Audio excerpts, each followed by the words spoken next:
نحمده ونصلي على رسوله الكريم.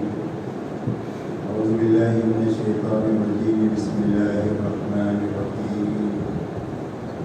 إن الدين عند الله الإسلام ومن يتبع غير الإسلام دينا فلن يقبل منه وهو في الآخرة من الخاسرين.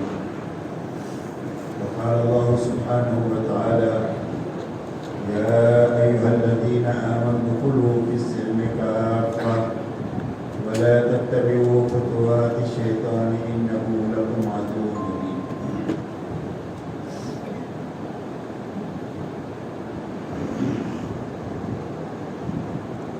میرے محترم بزرگ اور دوستو،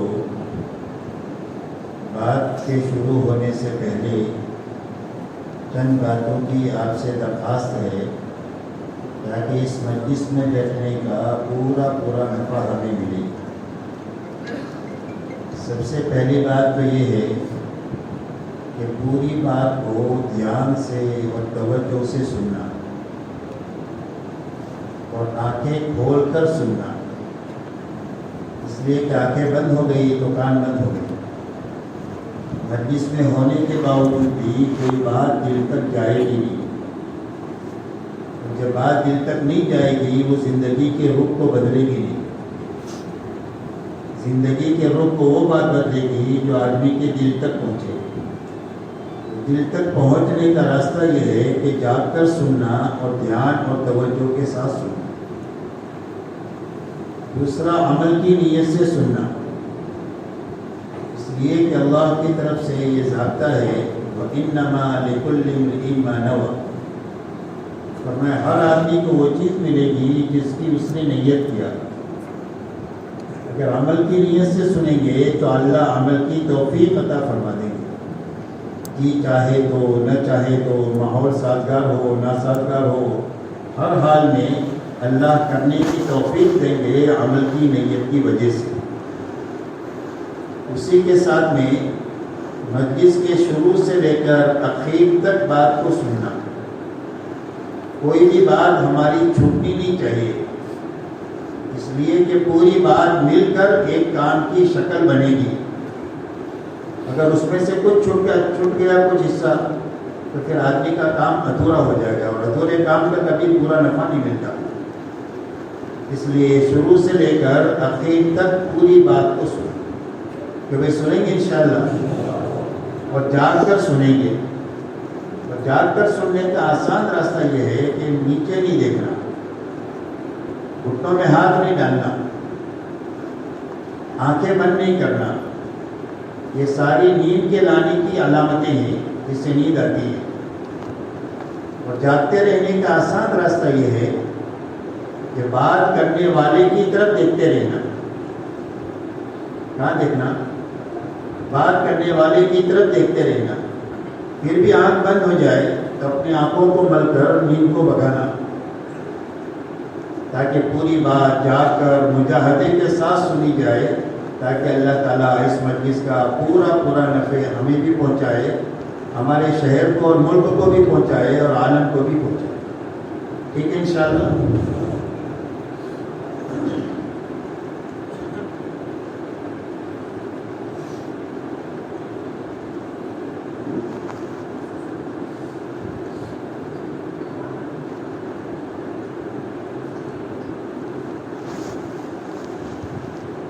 میرے محترم بزرگوں دوستو،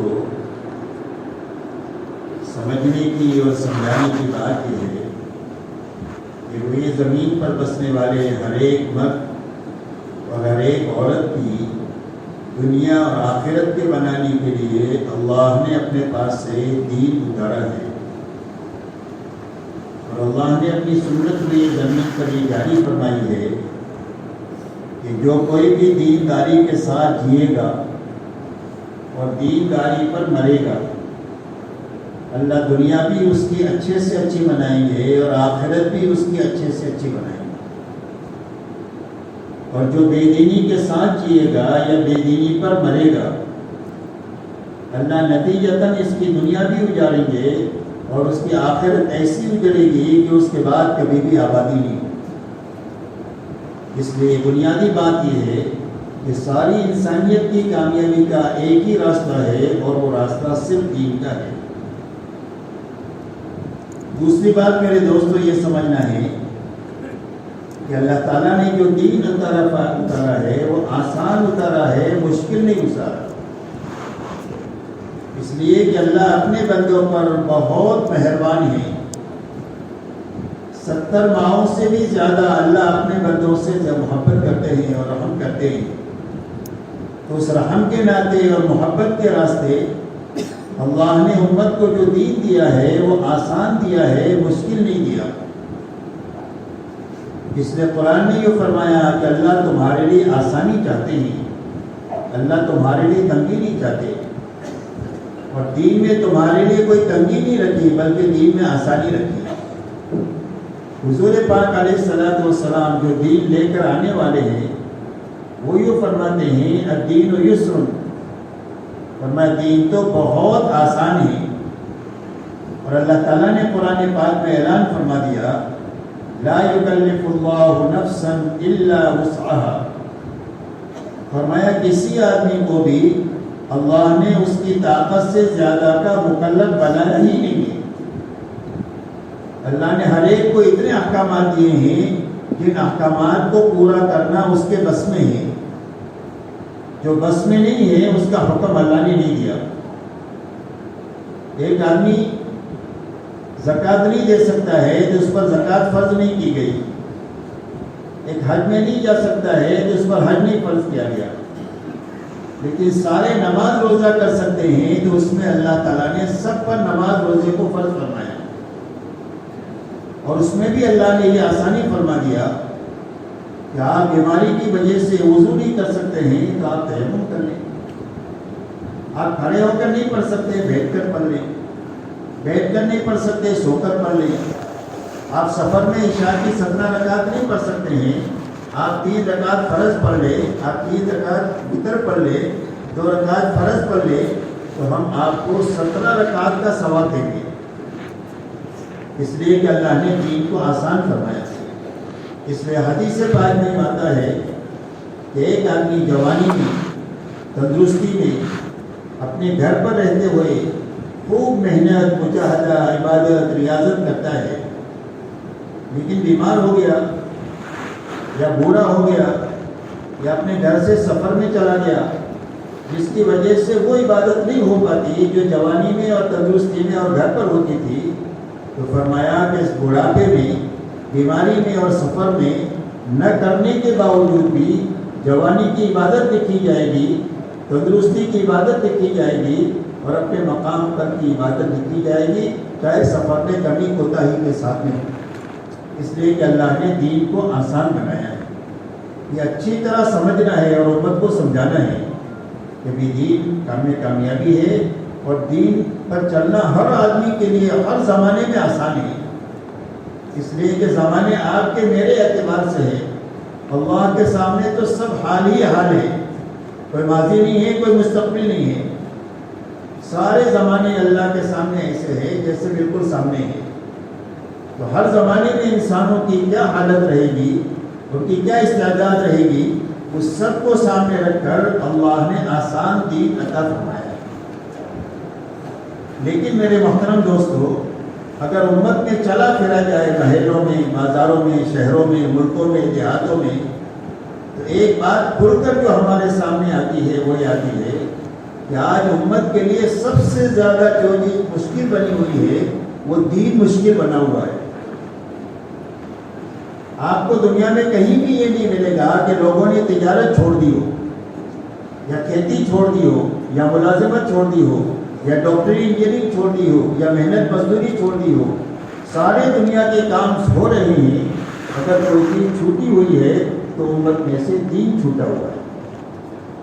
کہ بھائی میں صحیح کہہ رہا ہوں کہ غلط کہہ رہا ہوں؟ یہاں تک کہ دین کے چھٹنے کا حال یہ ہے کہ دنیا میں کہنے کو آپ یہ کہہ لو کہ دنیا میں 60-70 مسلمانوں کے ملک ہے، لیکن کوئی ملک آپ ایسا نہیں بتا سکتے کہ جس ملک کے 100% ایمان والے پورے دین پر چل رہے۔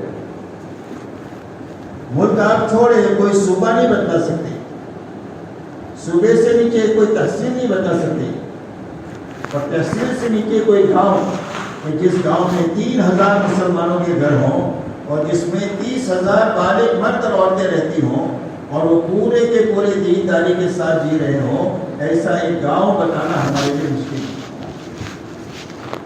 کہ بھائی آپ میں صحیح کہہ رہا ہوں غلط کہہ رہا ہوں کہ بھائی صحیح ہے؟ تو سمجھنے کی بات یہ ہے کہ بھئی آسان دین امت میں سے کیوں چھوٹا، اس کی کیا وجہ، اور یہ دین ہمارے لیے اور ہماری نسلوں کے لیے اور پوری امت کے لیے آسان ہونے کا کیا راستہ۔ اگر غور کریں گے تو 2 باتیں سمجھ میں آئیں گی دین کے چھوٹنے کی۔ ایک وجہ تو یقین کی خرابی ہے اور دوسری وجہ ماحول کی خرابی ہے۔ ایک وجہ یقین کی خرابی، اس لیے کہ آدمی اپنے دین پر یقین کی طاقت سے چلتا ہے، معلومات سے نہیں چلتا، وسائل سے نہیں چلتا، بلکہ یقین کی طاقت سے چلتا ہے۔ تو ایک وجہ دین کے مشکل ہونے کی یقین کی کمزوری اور خرابی ہے، اور دوسرا ماحول کی خرابی ہے۔ اپنے گھر سے لے کر پورے عالم کا ماحول دین کے لیے معاون ہونے کے بجائے دنیا کے لیے معاون ہے، اور ماحول کا اثر ایسا ہے جیسا کہ موسم کا اثر ہوتا ہے۔ سردی آئے تو سب کو سردی لگے گی، گرمی آئے تو سب کو گرمی لگے گی، بادشاہ کو بھی اور فقیر کو بھی، شہری کو بھی اور دیہاتی کو بھی، اس کا کسی کے ساتھ کوئی تعلق نہیں۔ تو جس طرح موسم کا اثر ہے ایسا ہی ماحول کا اثر ہے۔ اسی لیے حدیث پاک میں یہ فرمایا کل مولود یولد علی الفطرہ، فرمایا ہر پیدا ہونے والا بچہ فطرت ایمان پر پیدا ہوتا ہے۔ دنیا میں کہیں بھی کوئی بچہ پیدا ہو جائے، کسی کے بھی گھر میں پیدا ہو جائے، اللہ اس کو بے ایمان نہیں پیدا کرتے، بلکہ اللہ اس کو فطرت ایمانی پر پیدا فرماتے ہیں۔ لیکن جس ماحول میں اس نے آنکھ کھولی، اس نے ایمان کے خلاف دیکھا اور ایمان کے خلاف سنا اور ایمان کے خلاف بولا اور ایمان کے خلاف سوچا، یہ 4 دروازے ہیں دل میں صحیح یا غلط یقین کے لانے کے۔ جب اس نے چاروں دروازوں کو غلط استعمال کیا تو جس فطرت پر اللہ نے اس کو پیدا کیا تھا وہ فطرت اندر سے آہستہ آہستہ ختم ہو گئی، اور آدمی بے دین بن گیا، بے ایمان بن گیا، یہودی بن گیا، نصاری بن گیا، مجوسی بن گیا، حالانکہ اللہ نے اس کو ایسا نہیں پیدا کیا تھا، اس کو فطرت ایمان پر پیدا کیا۔ محسوس مثال سے یہ بات سمجھی جا سکتی ہے کہ ایک عطر بیچنے والے نے اپنی بیٹی کو چمڑے کے بیپاری کے ساتھ دیا، تو عطر بیچنے والے کے یہاں تو ہمیشہ خوشبو ہی خوشبو، اور چمڑے بیچنے والے کے یہاں ہمیشہ بدبو ہی بدبو۔ تو دلہن نے اپنی ساس سے یوں کہا کہ اماں جان میں تو آپ کے ماحول میں ایک دن بھی نہیں جی سکتی، میں تو مر جاؤں گی۔ اس کی ساس نے یوں کہا کہ بیٹا کوئی بات نہیں، تھوڑا دن رہ لے، ٹھیک ہو جائے گا۔ ایک آدھ ہفتہ گزر گیا تو دلہن نے ساس سے یوں کہا کہ اماں جان آپ نے میری کرامت اور بزرگی دیکھی، جب میں آپ کے ماحول میں آئی تھی تو کتنی بدبو تھی، اور میرے آنے کی وجہ سے آپ کے یہاں کی ساری بدبو ختم ہو گئی۔ تو اس کی ساس نے یہ کہا کہ بدبو نہیں ختم ہوئی، تو یہ سننے کی طاقت اس ماحول میں رہنے کی وجہ سے ختم ہو گئی، ماحول کا اتنا اثر ہے۔ اس لیے میرے دوستو ہم یہ چاہتے ہیں کہ دین ہمارے لیے آسان ہو جائے، ہماری اولاد کے لیے، عورتوں کے لیے، ہماری نسلوں کے لیے، پوری امت کے لیے، اور امت کے راستے سے ساری انسانیت کے لیے دین آسان ہو جائے، تو اس کا ایک ہی راستہ ہے، دوسرا کوئی راستہ نہیں۔ ایک راستہ یقین بننا چاہیے اور دوسرا گھر سے لے کر پورے عالم کا ماحول بننا چاہیے۔ یقین کے بننے کی کیا معنی ہے؟ یقین کے بننے کی معنی یہ ہے کہ 2 لائن کا یقین بننا چاہیے۔ ایک یقین بنے اللہ کی ذات اور صفات کا، کہ اللہ اپنی ذات میں بھی بڑھے اور اللہ اپنی صفات میں بھی بڑھے، اللہ حفاظت کرنے والے بڑھے، اللہ پالنے والے بڑھے، اللہ تعالیٰ رحم کرنے والے بڑھے، اللہ پکڑنے والے بڑھے، اللہ کی ہر صفت بڑھی۔ تو ایک تو اللہ کی ذات اور صفات کا یقین آ جائے کہ اللہ اپنی ذات میں بھی بڑھے اور صفات میں بھی بڑھے۔ دوسرا یقین ہے اللہ کے وعدے اور وعید کا. اللہ تعالیٰ نے جو علم اتارا ہے وہ وعدے اور وعید کا ہے، اوامر اور نواہی سے زیادہ اتارا ہے. کرنے کے احکامات تھوڑے اترے ہیں، بچنے کے احکامات تھوڑے اترے ہیں.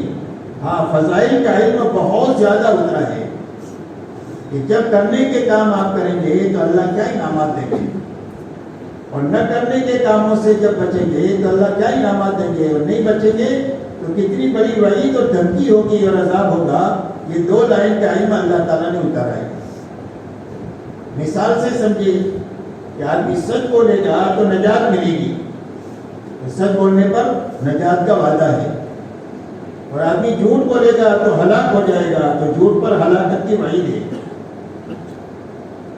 آپ صدقہ کریں گے، زکات دیں گے تو آپ کا مال بڑھے گا اور آپ کا مال محفوظ رہے گا. کوئی اس مال کو ضائع نہیں کر سکتا زکات کے دینے کی وجہ سے. اور اگر آپ سود میں ہاتھ ڈالیں گے تو آپ کا مال مٹ جائے گا. یہ وعدہ ہے، یہ وعید ہے. یہ 2 مثالیں آپ کو میں نے دیا. اس طرح قرآن اور حدیث پورا وعدے اور وعید کے علم سے بھرا ہوا ہے. آج امت کا المیہ یہ نہیں ہے کہ ان کو حلال اور حرام معلوم نہیں ہے. حلال معلوم ہے، حرام معلوم ہے، لیکن حلال پر چلنے کی طاقت نہیں ہے اور حرام سے بچنے کی طاقت نہیں ہے. ہماری محنت اس بات کی ہے کہ ہر فرد امت میں یہ 2 لائن کا یقین زندہ ہونا چاہیے. اس لیے کہ آدمی اپنے دین پر جو چلے گا وہ یقین کی طاقت سے چلے گا. ایک تو اللہ کی ذات اور صفات کا یقین پیدا ہو جائے جس کا تعلق دل کے ساتھ ہے، معلومات کے ساتھ کم ہے. ایک آدمی کو معلوم ہے لیکن دل میں یقین نہیں ہے تو آدمی دین پر نہیں چل سکتا. دوسرا اللہ کے وعدے اور وعید کا یقین پیدا ہو جائے. یہ 2 لائن کا سب سے پہلے یقین بننا. دوسرا ہمارے گھر سے لے کر پورے عالم کا ماحول بننا. اس لیے کہ پورا عالم ایک محلے جیسا ہو گیا ہے. دنیا بہت چھوٹی ہو گئی ہے. ایک آدمی ایک محلے کے ایک کونے سے آواز دے گا تو دوسرے کونے تک آواز چلی جاتی ہے. آج دنیا کے کسی کونے میں کوئی بات ہو جائے اچھی بری، چند سیکنڈ میں پوری دنیا میں پھیل جاتی ہے. دنیا اتنی چھوٹی ہو گئی ہے. اس لیے اپنے گھر سے لے کر پورے عالم کا ماحول بننا چاہیے. تو ماحول بننے کی کیا معنی ہے؟ ماحول کے بننے کی معنی یہ ہے کہ ہمارے ماحول میں 2 چیزیں زندہ ہونی چاہیے. ایک اللہ کی عبادت زندہ ہونی چاہیے اور اللہ کی بندگی زندہ ہونا چاہیے، اور ایک آپس میں بھائی چارہ قائم ہونا چاہیے. جو فرمایا کونوا عباد اللہ اخوانا، فرمایا اللہ کے بندے بن کر زندگی گزارو. تو اللہ کے بندہ بن کر زندگی گزارنے کے معنی کیا ہے؟ کیا اس کے معنی یہ ہے کہ اللہ کی اطاعت اور فرما برداری کے ساتھ زندگی گزارنا آ جائے. بندہ بن کر بندگی کے ساتھ زندگی گزارنا، زندگی بے بندگی شرمندگی. اس لیے اللہ کی اطاعت اور بندگی کے ساتھ ہر آدمی زندگی گزارنے والا بنے. ایک بات ماحول میں یہ زندہ ہو جائے. دوسرا ماحول میں بھائی چارہ قائم ہو جائے. آپس کی نفرتیں، یہ دشمنیاں، بدزنیاں ختم ہو کر ہر آدمی بھائی بھائی بن کر کے زندگی گزارے. اسلام کا نفع یہ ہے کہ اسلام سے آنے سے پہلے اتنی دشمنیاں تھی خاندانوں میں کہ معمولی مسئلے میں سال تک لڑتے ملتے تھے اور سینکڑوں کو قتل کرتے تھے معمولی غلطی کی وجہ سے. لیکن اسلام کے آنے کی وجہ سے اللہ تعالیٰ نے وہ ساری دشمنیوں کو ختم کر کے سب کو بھائی بھائی بنا دیا.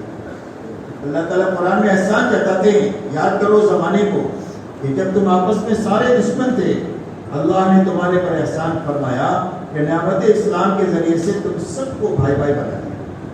تو ماحول میں 2 باتیں زندہ ہونی چاہیے. ایک اللہ کی عبادت اور بندگی زندہ ہونی چاہیے اور ایک آپس میں بھائی چارہ زندہ ہونا چاہیے.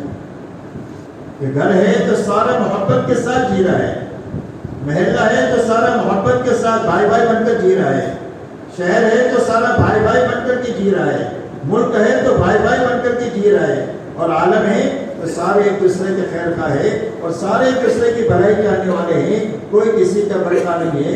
یہاں تک ایک لڑکی صنع یمن سے چل کر مکہ مدینہ آتی ہے، نہ اس کو اپنے زیورات کے چوری ہونے کا خوف ہے اور نہ اپنے عصمت کے لٹنے کا خوف ہے۔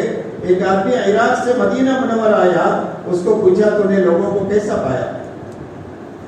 فرمایا میں نے لوگوں کو ایسا پایا کأنہم من اب و ام واحد، میں نے لوگوں کو ایسا پایا جیسے ایک ہی ماں باپ کی اولاد ہے، اور پورے سفر میں کہیں مجھے اجنبی پنا محسوس نہیں ہوا، بلکہ مجھے ایسا لگا کہ میرے کہیں ایک گھر ہے، ایک گھر سے نکل کر میں اپنے دوسرے گھر میں داخل ہوا اور دوسرے گھر میں سے نکل کر کے تیسرے گھر میں داخل ہوا۔ مجھے پوری اتنا لمبا سفر میں ایسا محسوس ہوا کہ جیسا میں اپنے گھر سے دوسرے گھر میں داخل ہوا۔ یہ ایسا بھائی چارہ دنیا میں قائم ہو جائے۔ اب یہ دونوں بنیادیں زندہ ہو، ایک تو ہر فرد کا اپنا 2 لائن کا یقین بنے اور بیک وقت میں اپنے گھر سے لے کر پورے عالم کا ماحول بنے۔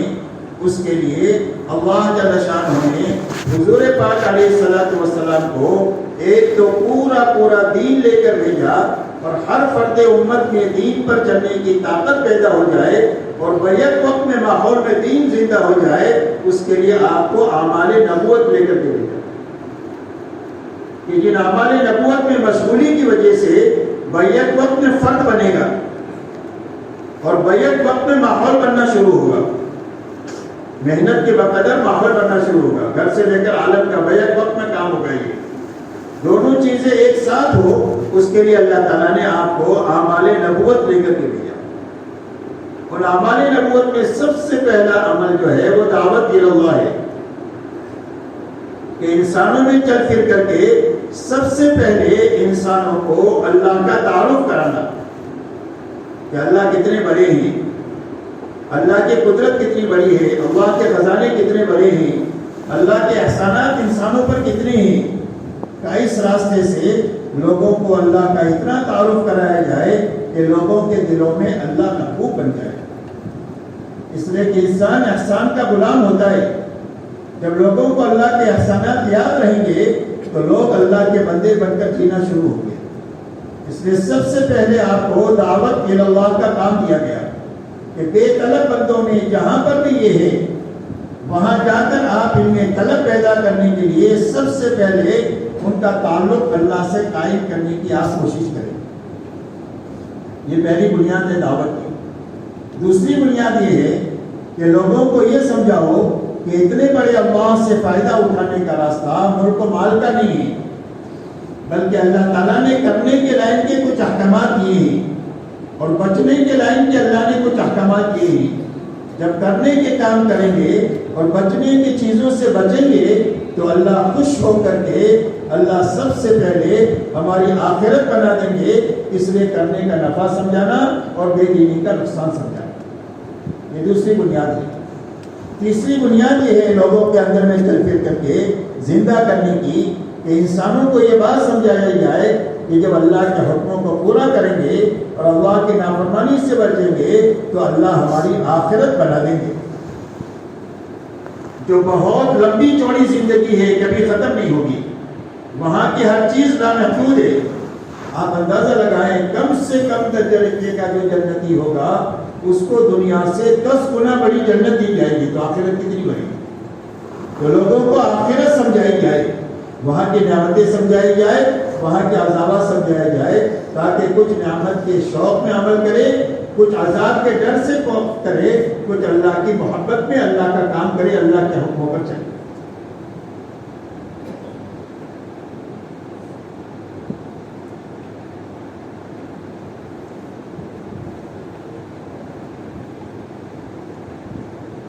اس لیے سب سے پہلا عمل سارے نبیوں کو یہ دیا گیا وہ دعوت اللہ کا دیا گیا کہ ان بے طلبوں میں جہاں بھی بے طلب ملے، گھروں پر، بازاروں میں، محلوں میں، شہروں میں، دیہاتوں میں، ملکوں میں، جہاں بے طلب ملے اپنی استعداد کے اعتبار سے ان کے پاس جا کر ان میں طلب پیدا کرنے کے لیے ان بنیادوں کی طرف ان کی دعوت ہے۔ اب لوگوں میں طلب پیدا ہوئی تو نبیوں کو دوسری چیز دی گئی اور وہ علم دیا گیا۔ سارے نبیوں کو علم کے ساتھ بھیجا گیا کہ جب ان میں طلب پیدا ہوئی ہے تو اب ان کو دین کا علم دو. دین کے علم میں فضائل کا علم بھی ہے اور مسائل کا علم بھی ہے. تو فضائل کے راستے سے لوگوں میں خوب طلب پیدا کی جائے اور ہر ایک سے یہ بات کہی جائے کہ اپنے علماء سے مسائل پوچھ کر کے اپنی پوری 24 گھنٹے کی زندگی کو علم کی روشنی میں گزاری جائے, جہالت کے ساتھ نہ گزاری جائے. اس لیے دوسری چیز جو دی گئی وہ علم دیا گیا, تعلیم دی گئی. کہ تعلیم کی کے ذریعے سے لوگوں کے اندر میں حلال حرام کو اتنا عام کیا جائے کہ ہر آدمی کی زندگی حلال پر آ جائے اور حرام سے بچ جائے. تیسری چیز ذکر اور عبادت دی گئی, اس لیے کہ علم کا تقاضا عمل ہے. علم کا تقاضا عمل ہے. اگر علم ہے عمل نہیں ہے تو کل قیامت کے دن آدمی کی گردن لگ جائے گی. اور اگر علم پر عمل کر لے گا تو یہ عمل اس کی زندگی کو بنا دے گا, اس کی دنیا اور آخرت دونوں بنا دے گا. اس لیے تیسری چیز ذکر اور عبادت دی گئی کہ جو بات سکھائی جائے اس کو علم کے درجے میں بھی سکھائی جائے اور عمل کے درجے میں بھی سکھائی جائے. یہ نماز کا علم ہے اور یہ نماز کا عمل ہے. یہ اخلاق کا علم ہے, یہ اخلاق کا عمل ہے. یہ حلال کا علم ہے, یہ حلال شکل ہے. یہ حرام کا علم ہے اور حرام کی یہ شکل ہے جس سے اپنے آپ کو بچانا ہے. تو تیسری چیز جو دی گئی وہ ذکر اور عبادت دی گئی. اور چوتھی چیز اخلاق دی گئی.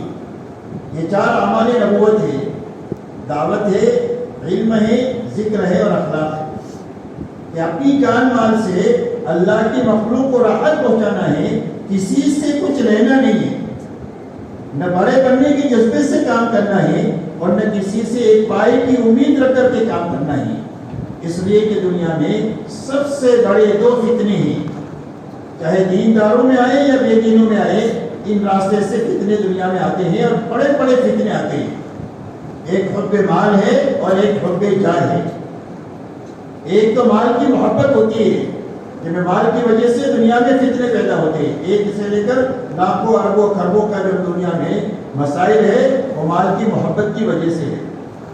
اور دوسری بنیاد بڑا بننے کی محبت ہے کہ آدمی میں بڑا بننے کا جذبہ آتا ہے تو لاکھوں انسانوں کو قتل کر دیتا ہے خود بڑا بننے کے لیے. اسی لیے حدیث سے پاک میں یہ آتا ہے کہ 2 بھوکے بھیڑیے بکریوں کے ریوڑ میں چھوڑ دیے جائے وہ اتنا نقصان نہیں کریں گے جتنا حب مال والا اور حب جاہ والا نقصان کرے گا. اس لیے کسی سے کوئی لالچ کیے بغیر اپنی جان مال جتنا لگا سکتے ہیں اتنا لگا کر ان اعمال نبوت میں اپنے آپ کو بھی لگانا, پوری امت کو بھی لگانا, یہ یقین کے پیدا کرنے کا راستہ بھی ہے اور بیک وقت میں گھر سے لے کر عالم کا ماحول بنانے کا راستہ ہے. اسی لیے حضور پاک علیہ الصلوۃ والسلام نے نبوت کے ملتے ہی امت کے ہر فرد کو ان اعمال نبوت میں مشغول فرمایا. اسی لیے آج کے زمانے میں 100% صحابہ نے بیک وقت میں دعوت کی, بیک وقت میں اپنے دین سے باخبر تھے یعنی علم تھا, اور بیک وقت میں اپنے دین پر عمل کرنے والے تھے, اور بیک وقت میں اپنی اخلاقی زندگی ایسی بنی ہوئی تھی کہ صحابہ دنیا میں گئے ہیں ایمان کے ساتھ, اعمال کے ساتھ اور اخلاق کے ساتھ, اور ساری دنیا کے انسانوں کے قلوب کو انہوں نے اسلام کے لیے جیت لیا ہے ان 3 بنیادوں کے راستے سے. اب حضور پاک علیہ الصلوۃ والسلام نے پوری امت کو ان اعمال نبوت میں مشغول کیا, اور ان اعمال نبوت میں مشغول ہونے کرنے کے لیے محنت کے 2 میدان تجویز فرمائے. ایک میدان نقل و حرکت کا اور ایک میدان مقامی محنت کا.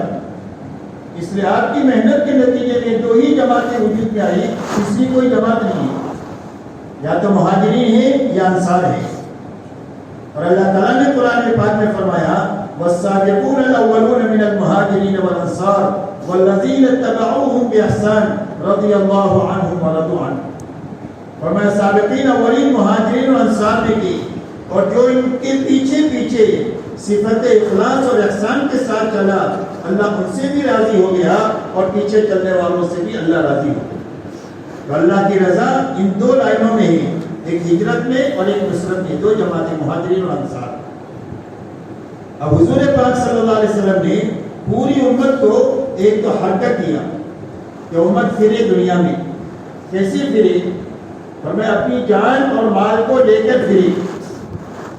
دعوت دیتی ہوئی پھرے، صرف پھرنا نہیں ہے، صرف پھرنے سے کبھی آدمی نہیں بنے گا۔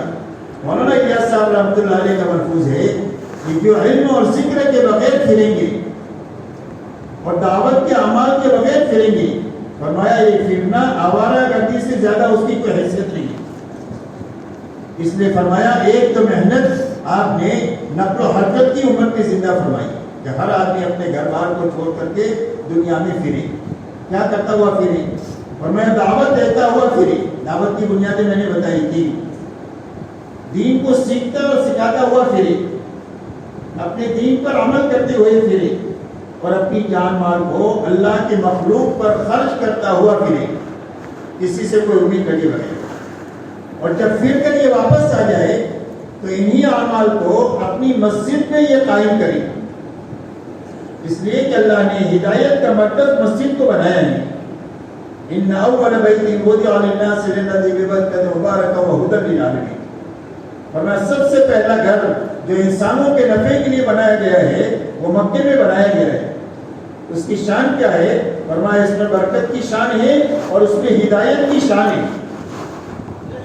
بیت اللہ ہدایت کا مرکز ہے، اسی لیے دنیا کی ساری مسجدوں کا رخ بیت اللہ کی طرف ہے کہ ہدایت کی مرکز کی طرف رخ کرے، اس لیے کہ ہدایت بیت اللہ پر اترے گی اور بیت اللہ کے راستے سے دنیا کی تمام مسجدوں میں جائے گی، اور مسجدوں کے راستے سے مصلیوں کے راستے سے ہر مسلمان کے گھر تک ہدایت اس راستے سے جائے گی۔ اس لیے یہ اعمال نبوت جو پھرتے ہوئے کر رہے تھے، ان اعمال کو واپس آ کر اپنی مسجدوں میں قائم کریں، خود بھی ان اعمال نبوت میں لگے اور پوری امت کو ان اعمال نبوت میں لگائے، اور اتنا لگائے جتنا دعوت کا اور اعمال کا تقاضا ہے۔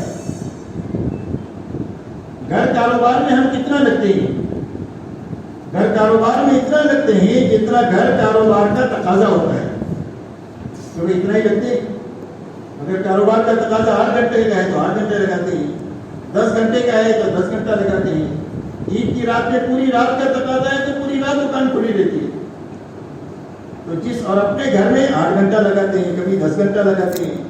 تو اپنے گھر میں کاروبار میں جتنا لگاتے ہیں تقاضے کے اعتبار سے، اتنا دعوت کا جتنا تقاضا ہو اتنا جان مال دعوت کے تقاضے پر لگانا۔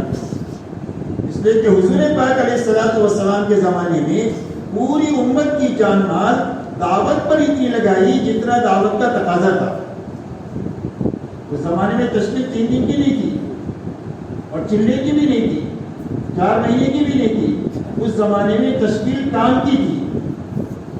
اس کی تشکیل کی ہوئی 4 مہینہ چلے تو میں بیکار نہیں کر رہا ہوں، اچھی طرح سمجھنا، میں بہت ضروری باتیں کرنا چاہ رہا ہوں۔ ہمارا یہ سمجھدار لوگوں کا مجمع ہے، کام کرنے والا مجمع ہے، ہم اپنے کام کو سمجھ کے ساتھ کرنا چاہیے۔ تو حضور صلی اللہ علیہ وسلم کے زمانے میں کام کی تشکیل تھی کہ آپ کو اس تقاضے پر جانا ہے، اب تقاضے پر پورا کرتے ہوئے جان لے جائے تو جان لینی ہے، اور جتنا مال لگانا پڑے اتنا مال لگانا ہے۔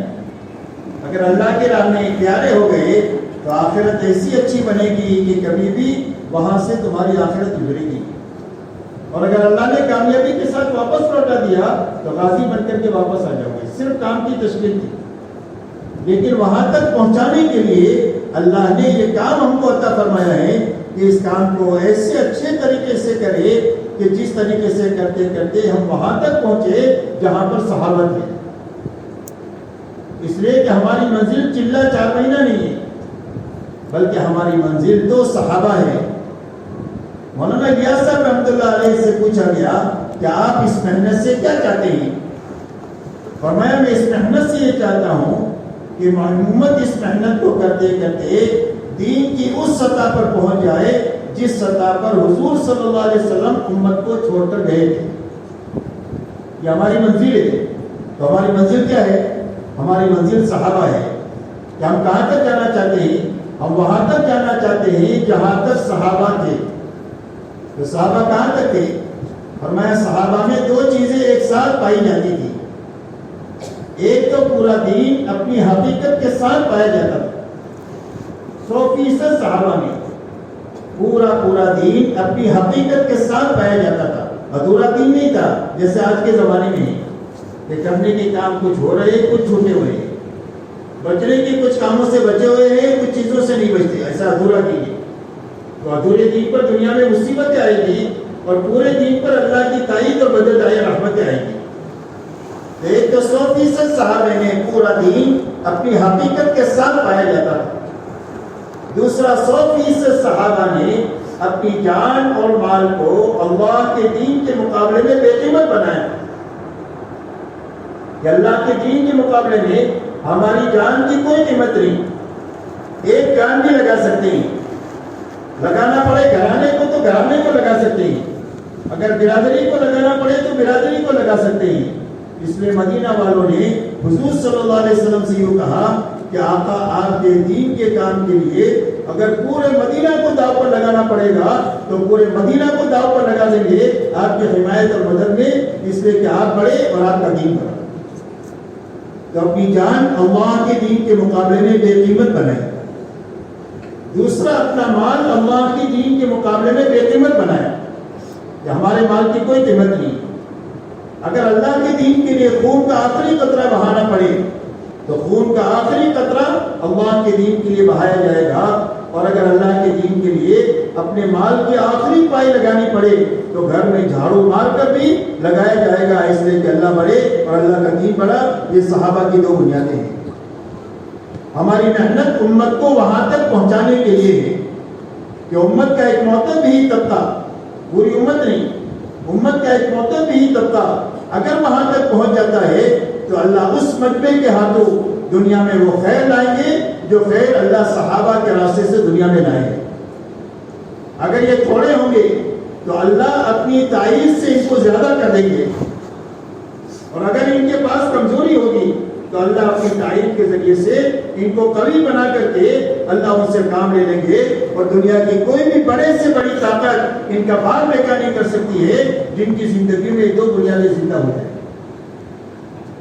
اس لیے میرے دوستوں اپنی منزل یہ بنا کر کے ہم کو کام کرنا ہے. اس کے معنی یہ نہیں ہے کہ ہم صحابی بن جائیں, صحابی کوئی نہیں بن سکتا, لیکن ہاں جو بنیادیں صحابہ میں زندہ ہوئی ہے وہ بنیادیں قیامت تک زندہ ہو سکتی ہے. وہ بنیادیں قیامت تک امت کے معتد بھی طبقے میں زندہ ہو سکتی ہے, اور ان بنیادوں پر اللہ کی وہ تمام تر تائید اور مدد ہے دوبارہ ایسی ہی ہو سکتی ہے جس طرح حضور صلی اللہ علیہ وسلم کی موجودگی میں بھی ہوئی اور آپ کے بعد خلافت راشدہ کی زمانے تک ہوئی. ایسا قیامت تک 2 بارہ 3 بارہ 6 بارہ اور 50 بارہ وہ کام دوبارہ دنیا میں ہو سکتا ہے, اس لیے کہ دین کی طاقت قیامت تک کے لیے ہے اور اللہ اپنی شان اور بان کے ساتھ میں ہمیشہ ہمیشہ کے لیے. اس لیے میرے محترم دوستو آپ نے پوری امت کو ان 4 اعمال میں مشغول فرمایا اور اس سے 2 میدان تجویز فرمائے, ایک نقل و حرکت کا اور ایک مقامی محنت کا. جب یہ محنت پوری ہو گئی 23 سال کے نتیجے میں اعمال کے راستے سے اور قربانی اور جان مال لگانے کے راستے سے, تو آپ دیکھو صرف 23 سال کے عرصے میں 2 بڑے بڑے کام ہو گئے. ایک تو مجمع تیار ہو گیا جس کو دنیا کے سامنے پیش کیا جا سکتا ہے, اس لیے ان کی دعوت ہے اسلم و تسلم, کا اسلام لاؤ سلامتی ملے گی, کا کون سا اسلام کا ہمارے جیسے ہو جائے. اتنا بڑا کام ہو گیا 23 سال میں, ایک مجمع بن گیا. دوسرا کام میرے دوستو یہ ہوا کہ ایک ماحول تیار ہو گیا پورے حجاز کا, اور خصوصیت کے ساتھ مدینہ منورہ کا ماحول ایسا پاکیزہ بن گیا کہ کوئی بے ایمان مدینہ منورہ میں آ جائے تو 3 دن سے زیادہ بے ایمانی پر باقی نہیں رہ سکتا ہے, اور اگر کوئی جماعت دین سیکھنے کے لیے مدینہ میں آ جائے تو 2 ہفتے میں دین کی سمجھ حاصل کر کے واپس چلی گئی. تو یہ 2 بنیادیں بنی ہیں. ایک تو مجمع بنا یقین کے اعتبار سے, جن کے بارے میں اللہ کے نبی نے یہ فرمایا اصحابی کالنجوم بأیہم اقتدیتم اہتدیتم, میرے سارے صحابہ ستاروں کے مانند ہے. جس طرح ستارہ ہر ایک ستارہ اپنے اندر نور لیا ہوا ہے, ایسا یہ ہر ستارہ ہر صحابی اپنے اندر اتنا نور ہدایت لیا ہوا ہے کہ اگر پوری امت ایک صحابی کے پیچھے چل جائے تو وہ ایک صحابی پوری امت کو اللہ تک اور جنت تک پہنچا دے. ایک اللہ والے کے خواب میں ایک صحابی نے آ کر یہ کہا کہ اے فلانے, اگر ہم میں کا ایک بھی زندہ ہوتا تو اللہ کا دین ایسا نہیں ملتا جیسا تم لوگوں کی موجودگی میں اللہ کا دین ملتا.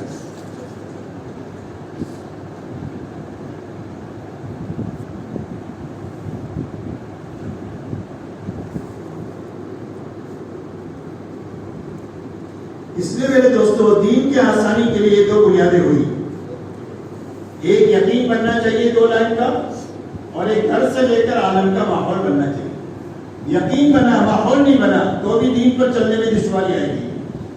جیسے فتح مکہ سے پہلے مکے والوں کے لیے دشواری آئی. یقین ان کے پہاڑوں جیسے تھے لیکن ماحول نہیں بنا تو آپ دیکھو دین پر چلنے میں کتنی دشواری آئی ہے. مدینہ منورہ ہجرت کے بعد ماحول بن گیا لیکن ایک ٹولہ منافقین کا ہے جن کا یقین نہیں بنا. جب یقین نہیں بنا تو ایسے پاکیزہ ماحول میں بھی وہ نفاق کے ساتھ جیے اور نفاق پر مرے. ایسے ماحول میں نفاق کے ساتھ جیے اور نفاق پر مرے. اس لیے کہ دین کی آسان کی ہونے کی یہی دو بنیادیں ہیں. ایک 2 لائن کا یقین بننا چاہیے اور ایک بیک وقت میں ماحول بننا چاہیے گھر سے لے کر عالم. اس کے لیے اعمال نبوت ہے اور ان اعمال نبوت پر پوری امت کے قائم ہونے کے لیے محنت کی 2 شکلیں ہیں. ایک شکل نقل و حرکت کی ہے، ایک شکل مقامی محنت کی ہے. اور مولانا الیاس صاحب رحمۃ اللہ علیہ فرماتے تھے کہ بھی مسلمان تو ان 2 حالتوں میں سے کسی ایک حالت میں ہونا چاہیے. یا تو یہ نقل و حرکت میں ہونا چاہیے، اللہ کے دین کے کام کے لیے نقل و حرکت کر رہا ہو، اور نقل و حرکت سے واپس آ گیا تو مقامی محنت میں ہونا چاہیے. اگر مقامی محنت بھی نہیں ہے اور نقل و حرکت بھی نہیں ہے تو کیسا مسلمان ہے؟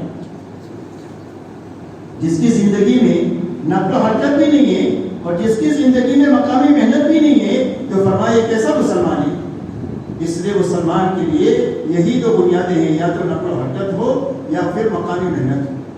تو ان 2 بنیادوں کے لیے ملنگ بننا ضروری ہے. فرمایا نہیں، ملنگ بننا ضروری نہیں ہے. اس لیے کہ اسلام میں رہبانیت بھی نہیں ہے اور اسلام میں نفسانیت بھی نہیں ہے. رہبانیت نصارہ کا مزاج ہے کہ سب کو چھوڑ چھاڑ کر کسی کونے میں بیٹھیں گے، اور نفسانیت یہود کا مزاج ہے. مادہ پرستی کو کہتے ہیں کہ آدمی کی زندگی کا مقصد دنیا بن جائے، کہ دنیا آنی چاہیے، حلال سے آئے حرام سے آئے، پیسہ آنا چاہیے. یہ یہود کا مزاج ہے.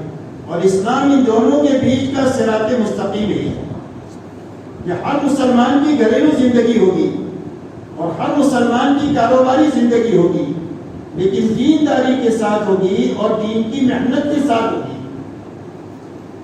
اس کے ساتھ ہوگی، دینداری کے ساتھ ہوگی اور دین کی محنت کے ساتھ ہوگی. اور زندگی کی کیا ترتیب ہوگی؟ فرمایا زندگی کی ترتیب یہ ہوگی کہ جب کبھی بھی اللہ کی دین کا کوئی حکم آئے گا اور اس کے مقابلے میں گھر کاروبار کا کوئی تقاضا آئے گا، یا اللہ کی دین کی محنت کا کوئی تقاضا آئے گا اور اس کے مقابلے میں گھر کاروبار کا تقاضا آئے گا، تو اس گھر کاروبار کے تقاضے کو مؤخر کریں گے، چھوڑیں گے نہیں، مؤخر کریں گے، اس کو پیچھے رکھیں گے اور اللہ کے حکم کو اور دعوت کے تقاضے کو آگے رکھیں گے. اسی کا نام قربانی ہے، اسی کا نام مجاہدہ ہے. جو کہتے ہیں نا قربانی کے ساتھ کرو، قربانی کے ساتھ کرو، تو قربانی کے ساتھ کرنے کی کیا معنی؟ قربانی کے ساتھ کرنے کے معنی یہ ہے کہ اللہ کا حکم آ گیا ہے اور اس کے مقابلے میں دکان کا تقاضا ہے، تو دکان کے تقاضے کو پیچھے کر کے اللہ کے حکم کو پورا کرنے کے لیے نماز کے لیے آئے. اس یقین کے ساتھ بھی کہ جب میں اپنی دکان کو اللہ کے حکم کو پورا کرنے کے لیے چھوڑ کر آؤں گا تو میرے مقدر کا ایک دانہ بھی کم نہیں ہوگا. ایسا ہی دعوت کا تقاضا آیا ہے اور دکان کا تقاضا آیا ہے، تو اپنے دکان کے تقاضے کو نمبر 2 پر کر کے دعوت کے تقاضے کو میں پورا کروں گا.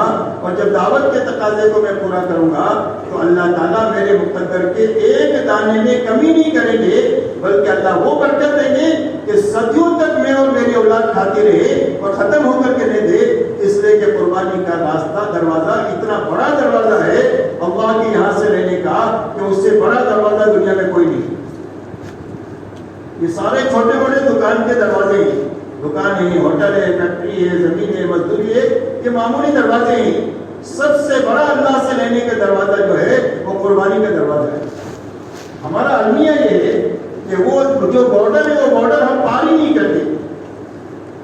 جو بارڈر ہے جس کے پیچھے اللہ نے خزانے رکھے ہیں وہ بارڈر پار نہیں کرتے، پس ہمتی سے پیچھے ہٹ جاتے ہیں، جس کے بنا پر اللہ کی مدد تک پہنچنے کمی رہ جاتی ہے. اس لیے میرے محترم دوستو قربانی اس کا نام ہے کہ اللہ کے حکم کو اور دین کے تقاضے کو نمبر 1 پر رکھنا اور اپنے گھریلو کاروباری تقاضوں کو نمبر 2 پر رکھنا، اس کا نام قربانی ہے۔ اس قربانی پر کیا دیں گے؟ میں نے صبح میں بھی کہا تھا، دوبارہ پھر کہوں، اللہ تعالیٰ جو ہے ہمارے ذہنوں میں اس بات کو راسخ کر لیں گے۔ فرمائے اس قربانی پر اللہ سب سے پہلے ہدایت عطا فرمائے اور روز ہدایت میں ترقی ہوگی۔ ہدایت اللہ کے خزانے کی لامحدود چیز ہے، اس کا کوئی کنارہ نہیں ہے۔ روز ہدایت میں ترقی ہوگی، اور جب ہدایت میں ترقی ہوگی تو روزانہ دین میں اور دین کی محنت میں بڑھنے کے لیے جذبات بڑھتے ہی رہ جائیں گے، تشکیل کا ڈنڈا چلانا نہیں پڑے گا۔ اس لیے کہ جب کاروبار میں آدمی کو نفع نظر آتا ہے تو کیوں بھائی کاروبار میں چیز رکھتا ہے کہ نہیں رکھتا؟ جب اس محنت سے نفع روحانی نظر آئے گا، روز طبیعت کام کے لیے آمادہ ہو جائے گی۔ طبیعت کو چلانا نہیں پڑے گا، بلکہ طبیعت چلے گی، بلکہ دوڑے گی، رکنے سے بھی رکے گا نہیں۔ روزانہ ہدایت میں ترقی ہوگی، ایک قربانی کے ساتھ چلنے کی بنیاد پر۔ دوسرا انعام اللہ دیں گے کہ اللہ اپنے خزانے سے حلال اور برکت والی روزی عطا فرمائیں گے۔ اللہ حلال اور برکت والی روزی عطا فرمائیں گے کہ دکھنے میں تھوڑی ہوگی لیکن کوئی ضرورت آپ کی اٹکے کی نہیں۔ برکت کے 2 نفع ہی، ایک آخرت بن جائے گی اور ایک آپ کی ضرورت پوری ہو جائے گی۔ تھوڑا ہوگا لیکن آپ کی ضرورت اٹکے گی، ساری ضرورت پوری ہو جائے گی۔ یہ دوسرا انعام قربانی پر ملے گا اور یہ روز ملے گا، اس لیے کہ یہ کام ایسا ہے کہ روز قربانی کرنی پڑے گی۔ کبھی آپ کو مشورے کے لیے کام کو آگے پیچھے کرنا پڑے گا، کبھی تعلیم کے لیے آگے پیچھے کرنا پڑے گا، کبھی 2.5 گھنٹے کی محنت کے لیے اپنے گھر کاروبار کو آگے پیچھے کرنا پڑے گا، کبھی دوسرے گشت کے لیے کرنا پڑے گا، کبھی 3 دن کے لیے کرنا پڑے گا۔ یہ سارے تقاضے ایسے ہیں کہ روزانہ یہ تقاضے ہماری دنیا سے ٹکرائیں گے۔ جب اپنی دنیا کو پیچھے کریں گے اور ان تقاضوں کو ہم آگے کریں گے تو اللہ کے یہاں اسی کا نام قربانی ہے۔ اس قربانی پر سب سے پہلے ہدایت کا فیضان ہوگا، اللہ کی طرف سے حلال روزی کے فیصلے ہوں گے اور اللہ کی طرف سے پریشانیوں کے دور کرنے کے اور عافیت کے حالات پیدا کرنے کے فیصلے ہوں گے۔ حضور صلی اللہ علیہ وسلم فرماتے ہیں کہ ایمان کے بعد سب سے بڑی نعمت جو ہے وہ عافیت ہے۔ صلی اللہ العافیہ، فرمایا اللہ سے عافیت مانگو، تو عافیت آئے گی تو کیا ہوگا؟ فرمایا عافیت آئے گی کہ اللہ دین میں فتنہ میں پڑنے سے بچ جائے گا۔ تو دین کا فتنہ کیا ہے؟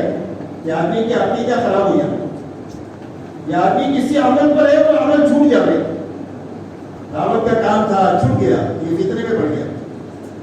دوسرا کوئی مہلک بیماری زندگی میں آ جائے، یہ جو ہے وہ عافیت کے خلاف ہے، یا دینی فتنے میں پڑنا یا کسی مہلک بیماری میں مبتلا ہونا۔ تو اللہ تعالیٰ عافیت دے دیں گے تو عافیت کے راستے سے دینی فتنے سے بھی بچ جائے گا، اور کسی بھی مہلک بیماری سے بھی اللہ اس کو بچا کر عافیت کے ساتھ اس کی زندگی پوری کروا دیں گے۔ عافیت کے ساتھ جی بھی جائے گا اور عافیت کے ساتھ مر بھی جائے گا۔ اس لیے میرے محترم دوستو، سب سے پہلے قربانی کے ساتھ کرنے کا ہم عزم کریں۔ کیسے کریں گے؟ انشاءاللہ قربانی کے ساتھ کرنا۔ دوسرا یقین کے ساتھ کرنا۔ کیسے کرنا؟ یقین کے ساتھ کرنا کہ میری زندگی کے جتنے چھوٹے بڑے مسائل ہیں وہ مسائل اللہ اس محنت کی برکت سے حل کریں گے، اس یقین کے ساتھ اس کام کو کرنا۔ سیرت کی روشنی میں آپ دیکھو کہ صحابہ کے مسائل کس راستے سے حل ہوئے ہیں۔ صحابہ 1000 سال تک دنیا کے پیچھے دنیا کے راستے سے محنت کرتے تو اتنی دنیا نہیں مل سکتی تھی جو صرف 25 سال کے عرصے میں اللہ نے ان کو عطا فرمائی ہے۔ 23 سال نبوت کا زمانہ ہے جو مٹی مٹانے کا لگنے لگانے کا زمانہ ہے، اور صدیق اکبر رضی اللہ تعالیٰ عنہ کا 2 سال سے کچھ زیادہ زمانہ یہ مٹی مٹانے کا اور لگنے لگانے کا زمانہ ہے، یعنی صرف 25 سال کا زمانہ ہے لگنے کا اور مٹنے کا۔ لیکن اس 25 سال کے عرصے میں اللہ تعالیٰ نے وہ حالات ان کے بنا دیے کہ دنیا کی کوئی بڑے سے بڑی طاقت مدینہ منورہ کی طرف میری نگاہ سے دیکھ نہیں سکتی ہے، اس کی آنکھ پھوڑ دی جائے گی، اور لمبا ہاتھ برائی کی نیت سے کر نہیں سکتا، اس کا ہاتھ کاٹ دیا جائے گا، اور اگر پیر لمبا کرے گا تو اس کا پیر توڑ دیا جائے گا۔ ایسے عافیت کے حالات اللہ نے پیدا فرما دیے۔ یہ دنیا دنیا میں بڑی سے بڑی طاقت مدینہ اور مدینہ والوں کی طرف دیکھ نہیں سکتا. اور اللہ نے اتنی روزی دیا کہ صدیوں تک ان کی اولاد کھاتی اور کھلاتی رہی اور وہ روزی ختم ہو کر کے نہیں دیا. صرف 25 سال کی محنت اور قربانی کے نتیجے امت کے سنبھلنے کا اس سے زیادہ شارٹ کٹ راستہ دنیا میں ہو نہیں سکتا. یاد رکھو یہ پوری امت کے سنبھلنے کا شارٹ کٹ راستہ ہے. اسی لیے انصار مدینہ جب ایک مرتبہ حضور صلی اللہ علیہ وسلم کے پاس آئے ہیں کہ اللہ کے نبی کام کے شروع میں اتنے تقاضے تھے کہ آدمی تھوڑے تھے, تقاضے بہت تھے, ہم کو وقت ہی نہیں ملا اپنے باغات کی دیکھ بھال کا, یہاں تک کہ ہمارے باغات ویران ہو گئے ہیں. اللہ کے نبی اب دین کے بہت مددگار ہو گئے ہیں, تھوڑی سی مہلت دے دیجیے, باغات کی دیکھ بھال کر کے پھر آ کر کام میں لگے. ابھی آپ نے کوئی جواب نہیں دیا. اور اللہ کی طرف سے قرآن میں آیت اتری, انفقوا فی سبیل اللہ ولا تلقوا بأیدیکم الی التہلکہ واحسنوا ان اللہ یحب المحسنین. اللہ تعالیٰ قرآن میں فرماتے ہیں کہ اللہ کی راہ میں خرچ کرتے رہو, اپنی جان مال لگاتے رہو, اور اپنے ہاتھوں اپنے آپ کو ہلاکت میں مت ڈالو. تمہارا دین کی محنت کو چھوڑ کر اپنی دنیا کے سنوارنے میں لگنا, جس میں تم اپنے لیے نجات سمجھ رہے ہو, تمہارا پیدا کرنے والا خالق اس میں تمہارے لیے ہلاکت دیکھ رہا ہے. اس لیے کہ وہ راستہ بہت لمبا راستہ ہے, صدیاں بیت کریں گی اور کام پورا نہیں ہوگا. تمہاری نسلوں پر نسلیں ختم ہو جائے گی اور کام پورا نہیں ہوگا. اتنا لمبا راستہ ہے اور یہ بہت شارٹ کٹ راستہ ہے. وہ راستہ غیر یقینی راستہ ہے. یہ یقین نہیں ہے کہ اس راستے پر صدیاں چل کر تمہارے مسائل حل ہوں گے, اور یہ راستہ یقینی راستہ ہے کہ تھوڑے سے عرصے تک تم کام کر لو گے تو یقینی طور پر اللہ تمہارے سارے مسائل کو حل کر دیں گے. تمہاری آخرت بھی بنا دیں گے اور تمہاری دنیا بھی اچھے سے بننے کی شکلیں اللہ وہ قائم کر دیں گے کہ پوری دنیا حیران ہو جائے گی کہ یہ نہاتے لوگوں کو اتنا سب کچھ کہاں سے مل گیا.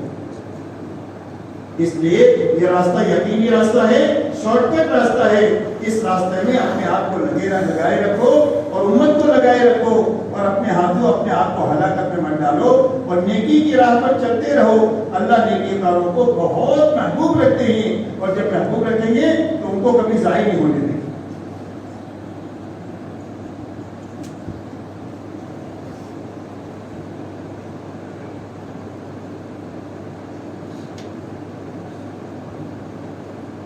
ایک تو قربانی کے ساتھ اس کو کرنا, میں نے قربانی بتائی ہے کہ کسی چیز کو چھوڑنے کا نام قربانی نہیں.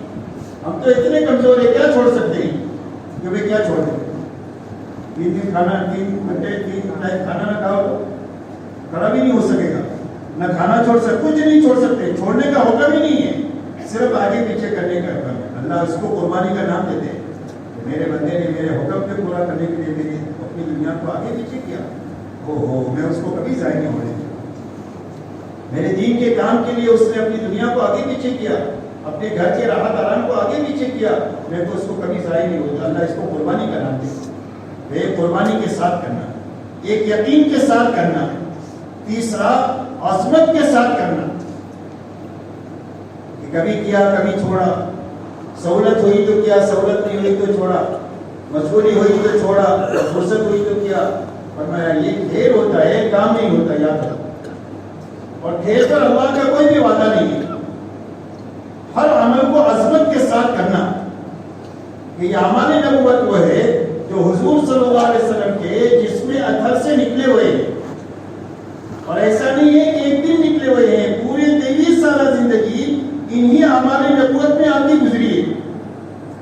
جب آپ کی زندگی کو ہم پڑھیں گے تو یا تو آپ دعوت کے میدانوں میں ملیں گے, یا تو آپ کچھ سکھاتے ہوئے یا جبرائیل امین سے سیکھتے ہوئے ملیں گے, یا تو گھنٹوں گھنٹوں اللہ کے سامنے عبادت میں کھڑے ملیں گے, یا اللہ کی مخلوق کو راحت پہنچانے کے لیے کبھی عیادت میں ملیں گے, کبھی تعزیت میں ملیں گے, کبھی انسانوں کو راحت پہنچانے کے لیے اپنی جان مال لگاتے ہوئے ملیں گے. آپ انہی اعمال نبوت میں ملیں گے حضور صلی اللہ علیہ وسلم. تو آپ کے جسم اطہر سے نکلے ہوئے اعمال ہیں. تو یہ اعمال کتنے طاقتور ہیں آپ اندازہ لگائیں. حضور صلی اللہ علیہ وسلم نے اپنی انگلی کے اشارے سے چاند کو اشارہ کیا تو 2 ٹکڑے ہو گئے. آپ کی انگلی کے اشارے میں یہ طاقت ہے. تو جن اعمال نبوت کے لیے حضور پاک صلی اللہ علیہ وسلم پوری زندگی نقل و حرکت کیے ہیں، ان اعمال نبوت میں کتنی طاقت ہوگی اس کا میں اور آپ کیا اندازہ لگا سکتے ہیں۔ اس لیے میرے دوستوں ہر عمل کو عظمت کے ساتھ کرنا، یہ سارے اعمال نبوت ہے ہماری دعوت کی محنت کے، ان سارے اعمال نبوت کو عظمت کے ساتھ کرنا۔ چوتھا، ان عملوں کو صحیح ترتیب کے ساتھ کرنا۔ کیسا کرنا؟ اپنی منمانی سے نہیں کرنا، جی چاہا ایسا نہیں کرنا۔ جی چاہی کا نام دین ہے ہی نہیں، رب چاہی کا نام دین ہے۔ جی چاہی کا نام دین ہے ہی نہیں، رب چاہی کا نام دین ہے۔ اس لیے اس کو صحیح ترتیب کے ساتھ کرنا۔ جب صحیح ترتیب کے ساتھ ہم کریں گے تو نتیجہ ہم نہیں لائیں گے، نتیجہ اللہ لائیں گے۔ ہمارے ذمہ گٹلی کو زمین میں صحیح دفن کرنا ہے بس، باقی درخت کون اگاتا ہے؟ درخت اللہ اگاتے ہیں۔ نطفے کو صحیح جگہ پر رکھنا یہ انسان کی ذمہ ہے، اور خوبصورت انسان اللہ بناتے ہیں۔ نطفہ غلط جگہ رکھا ہے انسان نہیں بنے گا۔ گٹلی صحیح دفن نہیں کی تو درخت نہیں بنے گا۔ آپ زمین پر پھینک کر آ گئے تو کبھی اگے گا؟ آپ 5 میٹر نیچے زمین میں ڈال کر کے آ گئے تو کبھی درخت اگے گا؟ نہیں اگے گا۔ آپ کے ہمارے ذمہ کیا ہے کہ جو کام جیسے کرنا ہے ایسے کرو، اس کے بعد نتیجے تک پہنچانا بغیر اللہ کا کام ہے۔ ایسا ہی ہماری محنت کے جو اعمال ہے ان اعمال کے کرنے کا ایک طریقہ ہے، اس کا ایک نہج ہے، اس نہج کے مطابق اس کو کرنا۔ مولانا الیاس صاحب رحمۃ اللہ علیہ کا ملفوظ ہے کہ ہماری محنت میں مخصوص اعمال مخصوص نہج کے ساتھ معین من اللہ ہے۔ ہماری محنت میں مخصوص اعمال مخصوص نہج کے ساتھ معین من اللہ، اللہ کی تائید اس کے ساتھ ہے، منمانی کے ساتھ اللہ کی تائید نہیں۔ اس لیے صحیح ترتیب کے ساتھ میں کرنا کہ بھائی باتیں یاد رہے گی، کیسے کرنا ہے؟ قربانی کے ساتھ کرنا ہے، یقین کے ساتھ کرنا ہے، عظمت کے ساتھ کرنا ہے، اور صحیح ترتیب کے ساتھ کرنا ہے۔ اب کام کی صحیح ترتیب کیا ہے؟ صحیح ترتیب میرے دوستو یہ ہے کہ ہمیں کام کرنے سے پہلے کام کے لیے میدان تیار کرنا ہے۔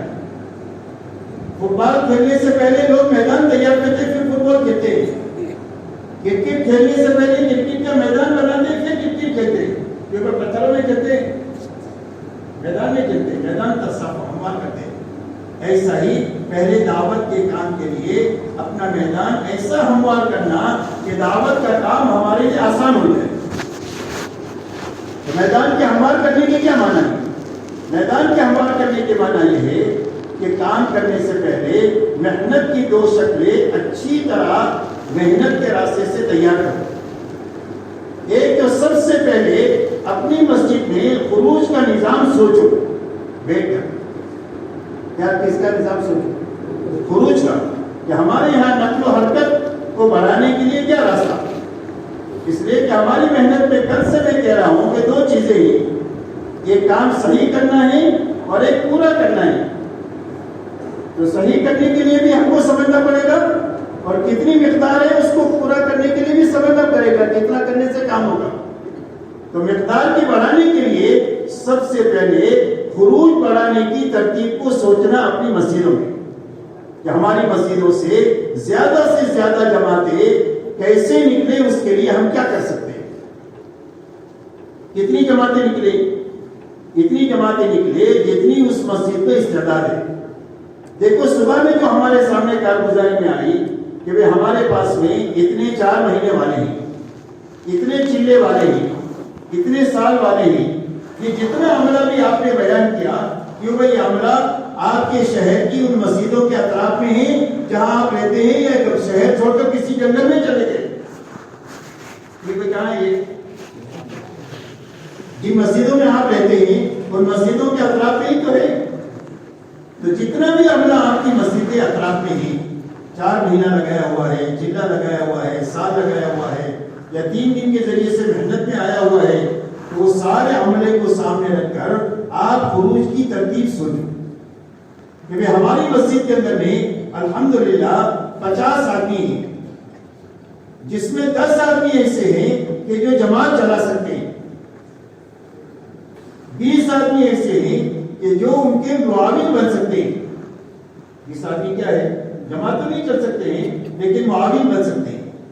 اور 30 آدمی ایسے ہیں کہ معاون نہیں بن سکتے ہیں لیکن جماعت کے اچھے ساتھی بن سکتے ہیں. جماعت کے اچھے ساتھی بن سکتے ہیں. خدمت کا موقع آئے تو ایسی خدمت کر لے, کبھی ساتھی کا بوجھ اٹھانا پڑے تو بوجھ اٹھا دے, ایسے خدمت والے ساتھی ہوتے ہیں. تو ساتھیوں کی نوعیت کو سامنے رکھ کر آپ خروج کو سوچو. آپ یہ نہ سوچو کہ 20 آدمی ہیں ایک ساتھ مل کر کے چلے کی جماعت میں چلے جائے تو کام ہی ختم ہو گیا. آپ یہ سوچو کہ ہمارے یہاں 20 جماعتیں 20 آدمی جماعت لے کر چل سکتے ہیں تو ہمارے رہنے سے 20 جماعتیں اللہ کے راستے میں 4 مہینے چلے کی جا سکتی ہیں. کوئی 4 مہینے کی چلی جائے استعداد کے اعتبار سے 1 جماعت چلی جائے, 2 جماعت چلی جائے, 3 جماعت چلی جائے 4 مہینے کی, باقی جماعتیں چلے کی چلی جائے. تو استعداد جتنی ہے اس کو سامنے رکھ کر کام سوچنا کہ وہ بات میری سمجھ میں آ رہی, میں کیا کہنا چاہ رہا ہوں. استعداد کو سامنے رکھ کر کام سوچنا کہ ہماری مسجد میں کتنا کام ہو سکتا ہے کہ ہمارے 20 جماعت ساتھی جماعت چلا سکتے ہیں, 20 آدمی معاون بن سکتے ہیں. اگر ایک ساتھی کے ساتھ ایک آدمی معاون لگا دیا جائے تو پھر 2 آدمی جماعت چلا لے, باقی 8 آدمی نئے لگے. اس لیے کہ سارے قرآنوں کا ایک ساتھ نکل جانا یہ کام کی مضبوط شکل نہیں ہے بلکہ یہ کام کی بہت کمزور شکل ہے. نہ یہ کام کر کے آئیں گے اور نہ اس کے ہاتھوں کوئی بنے گا. جب 8 آدمی نئے ہوں گے 2 آدمی پرانے ہوں گے تو اس کا نفع یہ ہوگا کہ پرانوں کے نئے کے ساتھ رہنے کی وجہ سے پرانوں کی زندگیوں میں احتیاط آئے گا, ہنسنا بولنا کم ہو جائے گا, لایانی کم ہو جائے گی. وہ سمجھیں گے کہ یہ نئے لوگ ہمارے ساتھ یہ غلط چیز سیکھیں گے تو وہ اپنا محتاط ہو کر کے ساتھ میں رہیں گے. دوسرا, پرانے آدمیوں کی محنت نئےوں پر لگے گی تو پرانے ترقی کریں گے محنت لگانے کی وجہ سے, اور نئے لوگ پرانوں کے ساتھ رہ کر کام کو سیکھیں گے. اس طرح ان کے ہاتھوں کام کے آدمی بنے. اس لیے محنت کا صحیح مت یہ ہے کہ ہر جماعت میں ایک آدمی ذمہ دار ہو جو جماعت اچھی چلا لے, ایک جماعت میں معاون ہو, باقی 2-3 آپ چلے لگائے ہوئے ابھی فوری طور پر معاون ان کو ساتھ لگا دو, 5 آدمی چاہے پرانے لگا دو, اور اس کے علاوہ 6-7 آدمی محنت کر کے نئے ایک مضبوط جماعت بنے. آپ کی مسجد میں 20 آدمی جماعت لے کر جانے والے ہیں تو 20 جماعتیں نکل سکتی ہے. اس رخ کو آپ سوچو.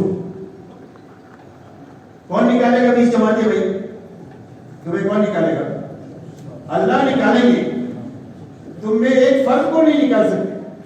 اللہ چاہیں گے تو نکلیں گے, لیکن اللہ کے چاہنے کے لیے سب سے پہلے ہمارا مجمع چاہنا چاہیے.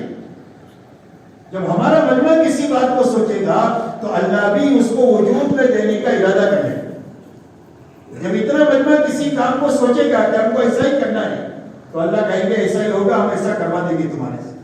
یہ نظام ہے اللہ کے یہاں سے کام کے کرانے کا. تو اس لیے اپنی مسجدوں میں پہلے خروج کا صحیح نظام سوچنا, پھر اس کے بعد بھی ان کا وقت طے کرنا جس راستے سے بھی آپ کر سکیں. انفرادی ملاقاتوں کے ذریعے سے وقت طے کریں. وہ مہینے طے ہوئے ہوں گے کہ بھئی یہ 3 ساتھی یا 4 ساتھی جنوری میں جائیں گے, یہ 3 ساتھی یا 4 ساتھی یہ فروری میں جائیں گے. تو آپ کے 10 مہینے تک 8 مہینے تک مسلسل جماعتیں جو ہے وہ نکلتی رہے گی. تو مسجد و جماعت کے ذہنوں میں پورا سال کام ہونا چاہیے. ایک جماعت قرآنوں کی آپ نے ایک ساتھ نکال دیا تو آپ کا تو کام پورا ہو گیا. ابھی کس کے ساتھ جماعت بنائیں گے؟ تو 1 مہینہ کام ہوا جماعت بنانے کے لیے, پورا سال جماعت خالی ہے. تو پورا سال خالی رہے گا تو آدمی ترقی کرے گا کہ آدمی نیچے اترے گا؟ کیوں بھائی؟ تو ہمارے دماغوں پر اتنا کام ہونا چاہیے کہ سر کھجانے کی فرصت نہیں ہونی چاہیے. کیا فرصت نہیں ہونی چاہیے؟ سر کھجانے کی فرصت نہیں ہونی چاہیے. اس کا راستہ یہ ہے کہ آپ خروج کے اعتبار سے اپنی مسجد میں جتنی استعداد ہے اس استعداد کو سامنے رکھ کر کے سوچو کہ بھئی ہمارے یہاں سے اس سال انشاءاللہ ہم اتنی جماعتیں بنائیں. 4 مہینے کی 2 جماعتیں, 3 جماعتیں, 5 جماعتیں, جیسی استعداد ہے. کوئی مسجد کی 5 جماعت کی استعداد ہے تو اس مسجد سے 5 جماعتیں 4 مہینے کی جا سکتی ہیں. آخری درجے میں ہر مسجد سے کم 4 مہینے کی ایک جماعت ضرور جانی چاہیے. 6 مہینے میں دوسرے 6 مہینے میں دوسری جماعت جائے. اس کا کام کا رخ سوچنا, پھر اس کے بعد بھی اس کے لیے محنت کا نظام بنانا. وہ نظام ابھی میں بتاؤں گا. اور اس کے بعد اللہ سے دعا مانگنا کہ وہ یہ تینوں کام ہمارے بس میں ہیں کہ نہیں. ہمارے بس میں ہیں اتنا ہم کر لیں. جب ہم وہ کر لیں گے تو ہمارے بس میں نہیں ہے، وہ اللہ کر دیں گے. ان کو نکالنا ہمارے بس میں نہیں ہے، ان کو نکالنا اللہ کے بس میں ہی. تو اللہ تعالیٰ سب کو وقت پر نکال دیں گے جب آپ کام کا یہ روز سوچیں گے اور آپ جو ہے اس پر محنت لگائیں گے اور اس پر دعا کی طاقت آئے. یہ 3 کام جو ہمارے بس میں ہوگا جو میں کریں گے انشاءاللہ. اب اس کے لیے 2 شکل ہے ان کی ترتیب بنانے کے لیے. ایک شکل تو یہ ہے کہ انفرادی ملاقات کے ذریعے سے آپ ان کے مہینے طے کریں، ایک شکل یہ ہے.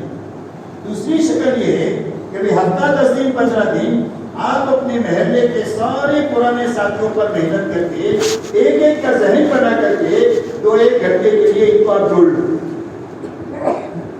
آپ بات کر سکتے ہیں محل مسجد میں تو اس ساتھی سے بات کراؤ. آپ کی مسجد میں وہ ساتھی نہیں ہے تو آپ کے ہفتے میں کوئی ایسا ساتھی ہے جو اچھا محنت پر ہے، قربانی پر ہے، تو قربانی والے ساتھی سے لا کر ترغیبی بات کر کے ان کی تشکیل کرو. پہلے 4 مہینے کی تشکیل کرو. ہر مسجد میں 4 مہینے کی جماعت کا عنوان ہونا چاہیے کہ فلاں مہینے میں ہماری 4 مہینے کی جماعت نہیں. 4 مہینے کے لیے 2-4 آدمیوں کے نام آ گئے تو آپ کی جماعت کی بنیاد پڑ گئی 4 مہینے. اب وہ ساتھی مل جل کر اس کو مکمل کرے. جو ساتھی بن گئے اب ان کی چلے کی تشکیل کرو کہ بھائی آپ کا چلہ کون سے مہینے میں رہے، اپنی سہولت سے بتاؤ. تو ساتھی اپنی سہولت سے مہینے بتائیں گے. تو جنوری کے لیے تشکیل ہو گئی، 3-4 آدمی آ گئے، فروری کے لیے ہو گئی، مارچ کے لیے ہو گئی. ایسا ہی 2 مہینے میں آپ نے کر لیا، آپ کی مسجد کی استعداد ہے. یا 3 مہینے میں آپ کے یہاں سے جماعت نکالنے کی استعداد ہے تو 3 مہینے کے اعتبار سے آپ نے ترتیب بنا لیا. بارہ جو ترتیب بھی آپ کے لیے آسانی کی ہو آپ ان کی ترتیب ان مہینوں کے اعتبار سے بنائیں. جب ساتھیوں کی ترتیب بن جائے گی تو اب ان کے ساتھ جماعتیں بنانا آسان ہوگا. تو ایک تو خروج کے اعتبار سے سب سے پہلے اس محنت کو اس رخ سے قائم کریں تاکہ زیادہ سے زیادہ جماعتیں اللہ کے راستے میں نکلیں. اس لیے کہ اللہ کے راستے میں نکل کر کے جب یہ اچھا وقت گزار کر کے آئیں گے تو واپس آ کر یہی لوگ آپ کے ہاتھ پیر بنیں گے اور یہی آپ کے بوجھ کو ہلکا کریں گے. ابھی تو آپ کے 10 آدمیوں پر کام ہے، جب 20 آدمی بن جائیں گے تو وہی کام 20 آدمیوں پر آ جائے گا کیونکہ بھائی آپ کا کام ہلکا ہوگا کہ بھاری ہوگا. تو آدمی بنیں گے تو کام ہلکا ہوگا اور آدمی بنیں گے تو پرانے لوگوں کے حوصلے بڑھیں گے. ایک مسجد میں 10 آدمی ہیں جو 20 سال سے ایک دوسرے کی شکل دیکھ رہے، 21واں آدمی ہوا ہی نہیں. تو آپ بتاؤ پرانوں کے حوصلے بڑھیں گے کہ پست ہو جائیں گے؟ بتاؤ، بولتے رہو تو مجھے پتا چلے کہ آپ میری بات کو سمجھ بھی رہے ہو اور سن بھی رہے ہو کہ حوصلے بڑھیں گے کہ پست ہو جائیں گے. اور جب نئے خون روز آئے گا تبلیغ میں کہ 3 دن میں نئے لوگ آپ کے نکل رہے ہیں، چلوں میں نئے لوگ جا رہے ہیں، بن رہے ہیں، پھر وہ 4 مہینے لگا رہے ہیں، پھر وہ ملکوں میں جا رہے ہیں. جب یہ بات آپ کے سامنے آئے گی قرآنوں کے سامنے تو ان کے حوصلے بڑھیں گے کہ پست ہوں گے؟ ان کے حوصلے بڑھ جائیں گے. مولانا یونس صاحب رحمۃ اللہ علیہ فرماتے تھے کہ ہماری تبلیغ میں روز نیا خون آنا چاہیے. کیا آنا چاہیے؟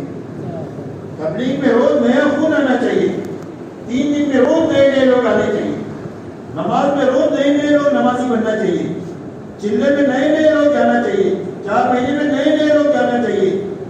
بیرون کی جماعتوں میں قرآنوں کے 4 سال میں کم سے کم بیرون کا ایک سفر ضرور ہونا چاہیے. 1 سال 4 مہینہ عموم میں لگاؤ، اپنے شہر اپنے ملک میں اپنی جماعت بنا کر اپنے ساتھ کام کے آگے بناؤ. دوسرے سال چلہ 4 مہینہ لگاؤ، 2 مہینہ لگاؤ. یہ چلہ لگاؤ پہلے 6 مہینے میں، دوسرے 6 مہینے میں 2 مہینہ تقاضے پر لگاؤ. تیسرے سال میں بیرون جاؤ. یہ تیسرے سال میں کم سے کم 4 مہینہ لگ جانا چاہیے. بڑی مضبوط شکل یہ ہے کہ ہر سال 4 مہینہ لگے. اگر ہر سال 4 مہینہ نہیں لگتا ہے تو کم سے کم 1 سال چلہ لگے، دوسرے سال 4 مہینہ لگے، 2-4 چلہ لگے، تیسرے سال 4 مہینہ لگے. اس کے آگے تو کوئی ترتیب ہونی نہیں چاہیے. ہمارے ہر پرانے 4 مہینہ بار بار لگائیں گے تو نیا عملہ بنے گا. کیونکہ نیا عملہ کیسے بنے گا؟ نیا عملہ 4 مہینے میں بنتا ہے. کتنے میں بنتا ہے؟ 4 مہینے. اللہ علیہ فرماتے ہیں کہ پہلے چلے میں زنگ اترتا ہے،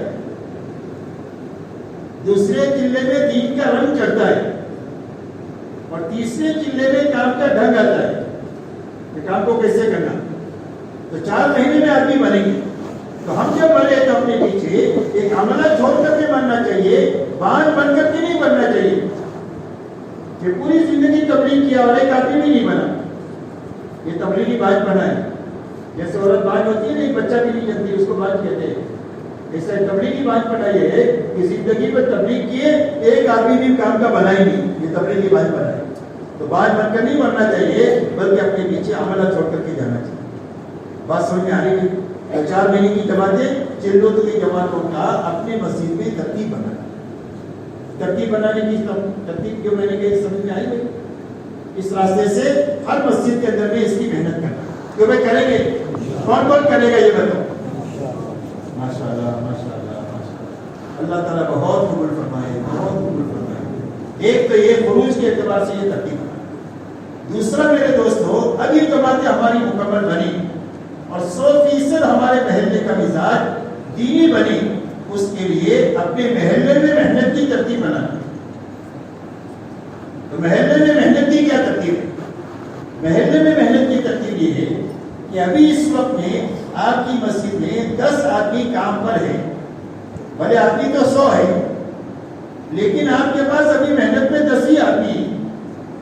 تو آپ 10 آدمیوں کے عملے کو سامنے رکھ کر اپنے محلے کو آپ سوچو کہ آپ کے محلے میں مثال کے طور پر 250 گھر ہیں.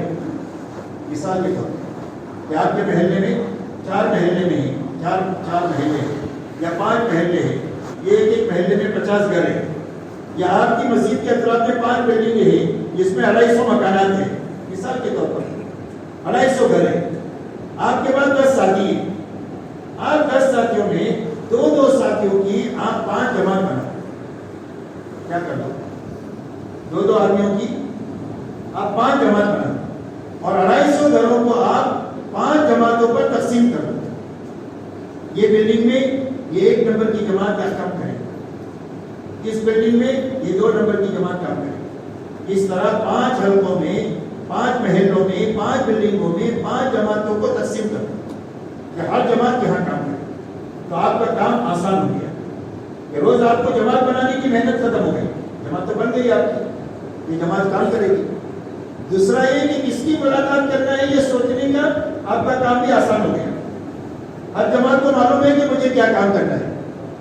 بس میں کام کو ایسا آسان بناتا ہوں، بنا کر کے آپ کے سامنے رکھ رہا ہوں کہ جس کے ایسے نتائج ہوں گے کہ 1 مہینے میں آپ کی خوشی کے آنسو نکل جائیں گے. اتنا اچھا کام ہو جائے گا اگر یہ محنت سے کام شروع. تو 5 جماعتوں کو 5 حلقوں میں آپ نے تقسیم کیا. یہ 50 گھر میں، یہ 50 گھر میں جماعت، یہ 50. اس کا پہلا نفع یہ ہوگا کہ ہر جماعت اپنے محلے میں جب کام کرے گی تو روز اس کے سامنے کام آئے گا کہ آج کیا کام ہوا. ابھی تو مشترکہ کھیتی ہے 10 بھائیوں کی، کسی کو کچھ پتہ ہی نہیں کہ کس کی کون کر رہا ہے اور کون نہیں کر رہا ہے. لیکن جب آپ تقسیم کرو گے تو ہر جماعت کو اپنی محنت کے میدان میں روز اپنی محنت کا ثمرہ نظر آئے کہ آج ہم نے 5 گھروں کی ملاقات کیا. اب 45 گھر باقی رہ گئے. اب 5 گھروں کے اندر میں 5 ملاقاتوں میں 2 آدمی الحمدللہ نماز کے لیے آئے جو مسجد میں نہیں آتے. 2 آدمی 3 دن کے لیے تیار ہو گئے. 1 آدمی چلنے کے تیار ہو گئے. یہ محنت کا نفع ہے. ایسا ہی پوری محنت جب 50 دن میں اپنے 50 گھروں کو یہ مکمل کریں گے تو 50 دن کی 50 گھروں کی محنت 1 مہینے میں ان کے سامنے آئے گی. یہ 50 گھروں پر محنت کیا 1 مہینے میں، الحمدللہ 1 مہینے میں اتنا کام ہوا کہ 10 آدمی نمازی بنے، 5 آدمیوں نے 3 دن لگایا اور 2 آدمیوں نے شراب چھوڑی. یہ محنت کا نفع ہے. جب محنت کا نفع سامنے آئے گا تو اب ان کی طبیعت خوب کام پر چلے گی. جب کاروبار میں نفع نظر آتا ہے تو تشکیل نہیں کرنی پڑتی کسی کے گھر پر جا کر، آپ کے وقت سے پہلے نکل جاتا ہے. ایسا ہی محنت کا نفع جب سامنے آئے گا تو اب ان کی طبیعت کام پر چلنے بلکہ دوڑنی شروع ہوتی ہے. بات سمجھ میں آ رہی؟ اس طریقے سے اپنے ساتھیوں کو بھی تقسیم کرنا، علاقے کو بھی تقسیم کرنا اور محنت کا ایسا نظام قائم کرنا کہ 1 مہینہ ہوتے ہوتے 100% گھر، 50 گھر ہر جماعت کے، اور 50 گھر میں اگر 150 آدمی ہے تو یہ 150 آدمیوں کی 100% ملاقات ہو جانی چاہیے. جو لوگ روز نہیں ملتے 6 دن میں، چھٹی کے دن ملتے ہیں تو چھٹی کے دن اگر روز آپ 8 گھنٹہ لگاتے ہیں چھٹی کے دن 8 گھنٹہ لگاؤ. ہمارا سیزن ہی آج زیادہ لوگ ملیں گے روز 5 فرد کی ملاقات کرتے تھے آج کے دن 10 آدمیوں کی ملاقات کرو. جو روز 6 دن میں نہیں ملتے ہیں چھٹی کے دن میں ملاقات کر کے محنت کا پورا نظام ان کے سامنے رکھو. تو اس طریقے سے ایک مہینہ ہوتے ہوتے 100% گھروں کی ملاقات ہونی چاہیے کہ بھائی اگر 100% گھروں کی ملاقات ایک مہینے میں ہوگی اور دوسرے مہینے میں جب آپ ملنے کے لیے جاؤ گے تو اس ملاقات کا کچھ نہ کچھ اثر باقی ہوگا کہ نہیں؟ کچھ نہ کچھ اثر باقی ہوگا. ایک آدمی کی آپ نے ملاقات کیا اور 1 سال کے بعد آپ ملنے کے لیے گئے اس سے تو اس پہلی ملاقات کا اثر باقی ہوگا کہ ختم ہو گیا ہوگا؟ پورا ختم ہو گیا. تھوڑا یہاں پودا پھر چھوڑ دیا پھر تھوڑا پودا پھر یہاں چھوڑ دیا پھر پودا یہاں چھوڑ دیا تو قیامت تک پانی تک پہنچیں گے نہیں. تو پانی تک پہنچنا ہے تو کتنا کھودنا؟ جہاں پانی ہے وہاں تک کھودنا ایک ہی جگہ پر کھودنا. ایسا ہی 50 گھروں پر محنت جب ہوگی ہر جماعت محنت کرے گی تو اس محنت کا ثمرہ بھی نظر آئے گا اور جب ان کا ثمرہ نظر آئے گا تو طبیعت بھی چلے گی اور آپ دیکھو گے ایسا نفع ہو جائے گا کہ طبیعت کو چلانے نہیں پڑے گا بلکہ خود دوڑے گی. تو اس کے لیے محنت کی یہ دوسری ترتیب یہ مقامی محنت کے اعتبار سے کہ وہ ایسا بنائیں گے کہ بھائی کون کون کرے گا اپنے اپنے محلوں میں ساتھیوں کی بھی جماعت بنانا جتنے ساتھی اتنی بناؤ. 6 آدمی ہیں تو 3 جماعت بناؤ کوئی گھبراؤ مت. کام کتنا ہی بڑا ہے کوئی بات نہیں آپ 6 آدمی کام شروع کرو. ان 6 آدمیوں کے کندھے پر رکھ کر اللہ پورے محلے کے کام کو اٹھائے. 2 آدمی ہیں تو 2 آدمی کام شروع کرو صحیح طریقے سے. یہ 50 گھروں پر محنت شروع کرو. یہ 50 آدمیوں پر محنت شروع کرو گے 2 آدمی یہ 2 آدمیوں کے کندھے پر رکھ کر اور آپ پورے محلے کو کام پر کھڑا کریں. تو اس کے لیے جتنے بھی ساتھی ہیں ان کو ساتھی سامنے رکھ کر ان کی تقسیم جماعت بنانا اور محلے کو ان کے اوپر تقسیم. 1 مہینہ ہوتے ہوتے 100% گھروں کی ملاقات ہو جانا. اچھا ایک بیچ میں ایک سوال کرتا ہوں آپ سے. اس پورے محلے مجمع میں کوئی مسجد والے ایسے ہیں کہ جن کے یہاں 100% گھروں کی ملاقات ہو جاتی ہو ہر مہینے میں؟ کوئی مسجد والے ہیں؟ لیکن اگر آپ شروع کرو گے تو انشاءاللہ آپ کو اتنا آسان لگے گا کہ ہر مہینے میں یا کم سے کم 1.5-2 مہینے میں 100% ملاقاتیں ہو جائیں. حالانکہ اگر آپ دیکھو گے تو سال گزر گئے لیکن کسی محلے میں 100% ملاقات نہیں ہوئی. حالانکہ کام کتنے کا ہے 1 مہینہ 1.5 مہینے کا ہے لیکن بے ترتیبی کی وجہ سے کام صحیح اوپر ہو نہیں رہا. تو ایک تو مقامی محنت کے لیے محنت کا علم قائم کہ بھائی کریں گے یہ 2 چیزیں ہوئی. اب اس کو قابو میں لانے کے لیے کیا کرنا کہ بھائی آپ نے یہ ترتیب بنا لیں گے تو کام ہو جائے گا. ترتیب بنانے سے کام نہیں ہوگا بلکہ ترتیب بنانے کے بعد وقت فارغ کرنے کے راستے سے کام ہوگا. آپ نے ترتیب بھی بنائی بیٹھ کر مشورے بھی کیے اور گھنٹوں دماغ کو لڑایا تھکایا تیز کیا لیکن اس کے بعد محنت کے لیے کوئی وقت ہی نہیں ہے. تو اس کی مثال ایسی ہے جیسے گھر میں ورزش کی سائیکل ہوتی ہے. کیا ہوتی ہے؟ یہ سائیکل روڈ پر ہوتی ہے جس پر بیٹھ کر آدمی کام پر جاتا ہے دودھ بیچتا ہے ڈیری کا کام کرتا ہے اور اپنی روزی روٹی کما لیتا ہے. اور ایک مشین والی جو ہے وہ گھر میں ہوتی ہے ورزش کے لیے بیٹھ کر تو آدمی بیٹھ کر اس کو چلاتا ہے اور کاٹا بتاتا ہے کہ 50 کلومیٹر حیدرآباد سے تو آگے نکل گیا. کاٹا کیا بتاتا ہے کہ 50 کلومیٹر حیدرآباد سے تو آگے نکل گیا. تو جب نیچے دیکھے گا تو ایک اینٹ بھی اپنی جگہ سے سرکی نہیں.